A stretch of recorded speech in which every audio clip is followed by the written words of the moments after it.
Assalamualaikum warahmatullahi wabarakatuh. Hai guys, welcome to Farah Fans.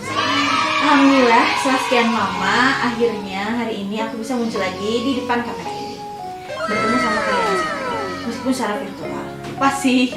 Nah, jadi hari ini aku mau cerita tentang, aku mau berbagi pengalaman tentang pengalaman melahirkan sesar kedua aku, yang kali ini dilakukan dengan metode yang lagi happening saat ini. Jadi kalau waktu itu aku melahirkan dengan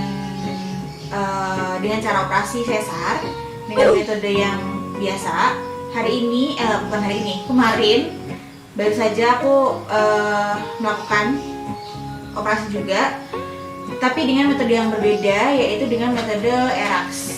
Mungkin kalian para ibu agak sudah mulai cukup sering ya mendengar kata-kata ERAX. Itu adalah Enhanced Recovery After Caesar Surgery.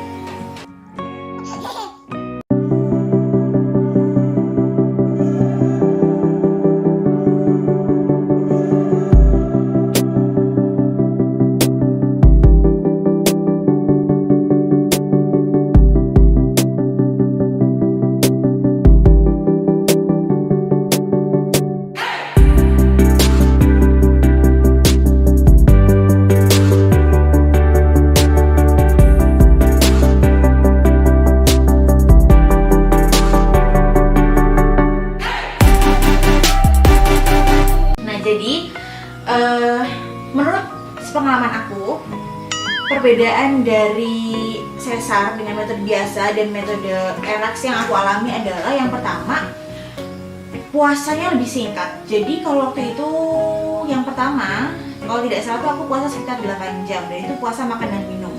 Tapi kalau dengan metode ERAX ini, itu puasanya tuh makan berat aja, tapi masih boleh minum kayak air putih gitu. Dan maksimalnya tuh berhenti banget minum itu 2 jam sebelum operasi. Kemudian yang kedua adalah nanti kalian bakal dikasih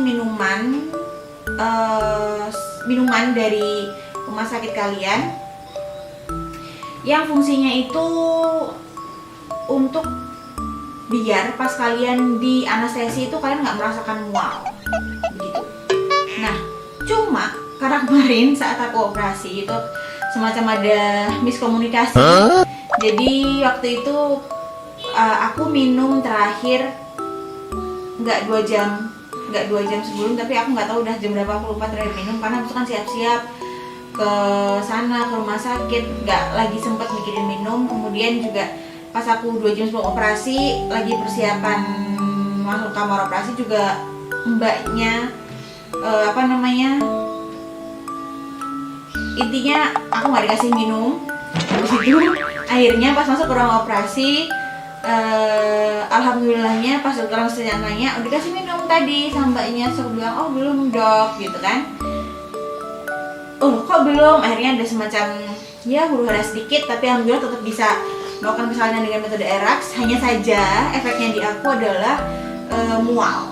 Jadi emang bener sih kata dokternya, mbak ini ketika disuntikin anestesi bakal sedikit mual ya, karena tadi kurang minum dan tapi ya alhamdulillah cuma mual aja sih, nggak apa-apa. Cuma di awal aja, habis itu hilang kok mualnya.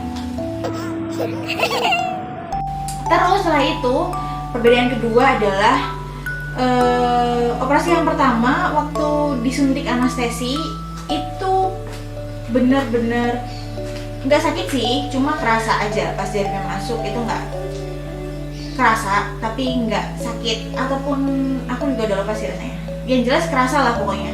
Tapi yang sekarang, yang kemarin ini itu bener-bener nggak kerasa sama sekali. Maksudnya gini, ketika kemudian aku disuruh duduk memposisikan diri untuk siap disuntik anestesi, itu benar-benar pas anestesi masuk aku sama sekali nggak kerasa, even jarumnya masuk aja nggak kerasa. Nah ini aku kurang tahu apakah ini emang karena skill dewa dari dokter anestesinya, karena berbeda ya dokternya.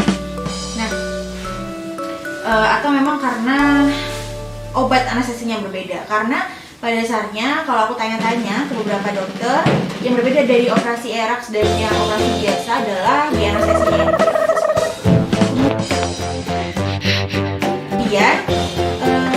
perbedaan ketiga yang aku rasain adalah setelah 6 jam aku merasa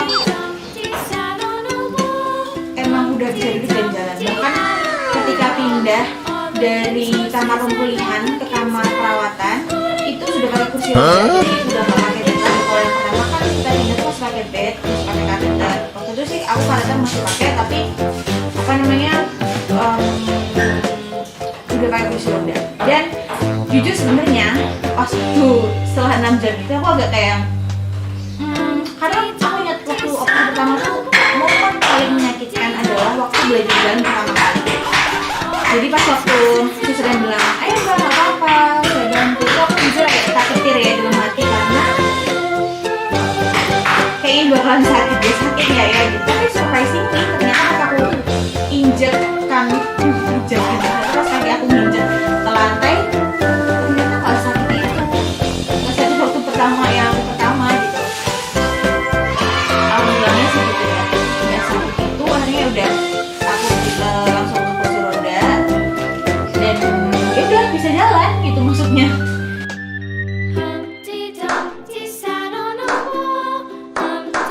Dan nggak sesakit yang pertama tuh bener-bener first time menginjak lantai tuh sakitnya masya Allah. Nah yang kedua ini alhamdulillah tidak terlalu sakit. Kemudian apa lagi ya bedanya ya? Terus aku merasa mobilitas aku itu emang lebih cepat sih pas ya dibandingkan yang pertama. Karena rasa-rasanya waktu pertama tuh kayaknya waktu pas pulang ke rumah aku masih kayak yang belum terlalu bisa apa-apa banget gitu. Tapi kalau yang sekarang semingguan pulang tuh maksudnya aku udah lumayan yang seminggu tuh udah bisa jalan, udah bisa kayak mobilitas tuh jauh lebih banyak dibandingkan yang masih pertama tuh.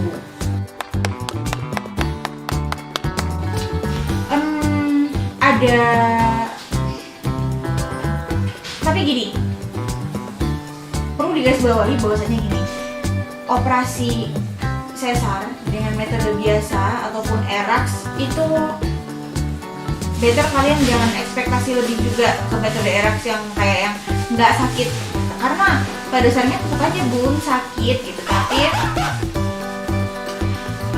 sakitnya tuh kayak lebih berkurang itu aja sih sebenarnya, dan memang mobilitasnya lebih cepat. Terus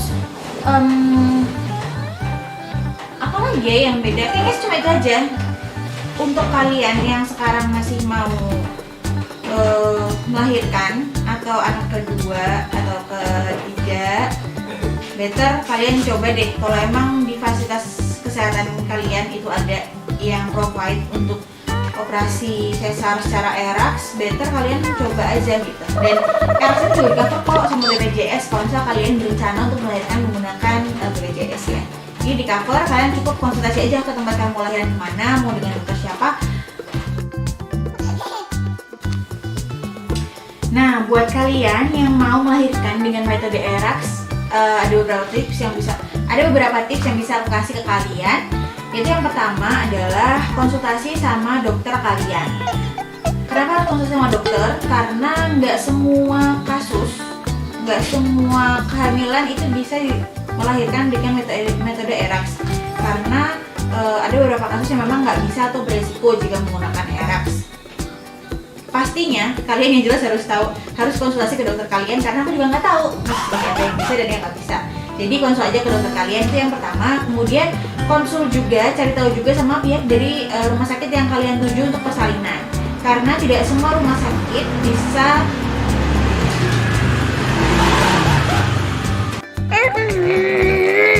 Jangan lupa juga yang kedua untuk konsultasi dengan rumah sakit yang kalian tuju, karena tidak semua rumah sakit bisa melayani persalinan dengan metode ERAX seperti itu. Yang ketiga adalah jangan berekspektasi terlalu tinggi dengan persalinan metode ERAX ini. Kenapa aku bilang kayak gitu? Karena aku sebelumnya berekspektasi terlalu tinggi. Maksudnya kayak karena aku melihat orang-orang yang operasi Erax kayaknya nggak sakit ya gitu. Jadi aku berekspektasi tinggi bun. Ternyata tidak seperti itu. Tetap aja bakal sakit gitu. Cuma memang agak berkurang sih kadar sakitnya. Tapi ya nggak banyak. Tetap bakalan sakit, intinya kayak gitu. Oke. Nah yang keempat adalah setelah kalian melakukan operasi itu please jangan takut gerak, karena rasanya pasti bakalan sakit, tapi semakin kalian gak gerak, semakin kalian takut gerak, semakin kalian gak mau kalau rasa sakit itu, maka akan semakin lama juga proses pemulihan kalian. Jadi nggak apa-apa, sakit itu normal karena ya namanya kita luka di jari aja. Kalau misalnya kegores dan dibuat gerak di bagian jarinya pasti bakalan kaku dan sakit. Tapi apalagi ini yang kalian sesar yang di sobeknya panjang gitu kan, nggak cuma sekecil luka. Jadi pasti bakalan sakit lah, itu normal, tapi jangan takut buat gerak. Jadi biar pemulainya juga lebih cepat. Iya. Kayaknya itu dulu deh tips dari aku. Semoga bermanfaat buat kalian semua yang lagi cari info tentang persalinan metode Erax. Dan